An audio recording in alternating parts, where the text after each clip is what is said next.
All right, guys, so in this module, we're going to be talking about should you pay off your mortgage sooner or should you invest it? Should you save your money? What should you be doing with any extra funds that you have? Let's say, for example, you've got an inheritance or you've got some extra money that you weren't really accounted for. What should you do with it? So what I like to tell people is first take a look at your current financial picture. Take a current, hard look at your financial situation to see where you are. Let's say you have a mortgage, but have you invested in RSPs? Have you invested into your tax-free savings account? Have you invested into any other investment vehicle other than just your mortgage, right? So a mortgage, it could be an investment, but it also is technically a home where you live in, right? So ideally, you want to diversify your investment as much as possible, right? So if your home is your investment, you want to have other sources and streams of investments that kind of offset, right? And the reason why we talk about that, because house prices usually go up, but that's not always the case, right? We can see market crashes. We've seen it down in the US. Sometimes we've seen it in certain parts of the country where real estate prices have continually dropped. So the homes are not worth what they were at one time. So you have to really consider that, right? And really think about it. So instead of you investing into your retirement in RSP or into a mutual fund or stocks or any other investment vehicle, and you just kind of been paying down your mortgage a lot sooner, and now your mortgage home, the value has dropped, technically your investment's dropped, right? So whatever you paid down has dropped now.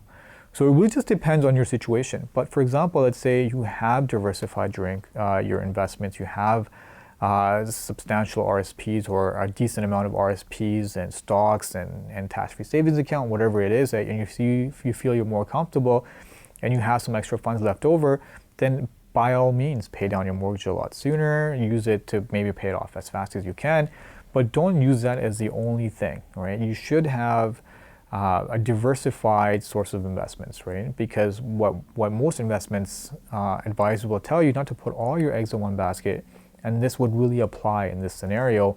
Definitely set up all your streams of investments first before taking any extra funds and paying down your mortgage. So for example, even if it's just monthly, right? So instead of maybe sometimes if you don't have any RSPs, maybe start putting a couple $100 a month into RSPs before you start putting them into your mortgage, right? Because once again, RSPs are growing with interest as well, and mortgages also, let's say you have more interest rate on your mortgage as well, but the whole thing is about value, right? If your house is not going to increase in value, not as quick as, let's say, other investments, or let's say if it decreases in value in the future, now you've kind of shot yourself in the foot. So just take a hard look at your financial situation, sit down with the financial planner, sit down with someone that has good investment knowledge, and then ask them and say, listen, based on my situation, what should I be doing right now? Where should I be investing my extra funds that I have?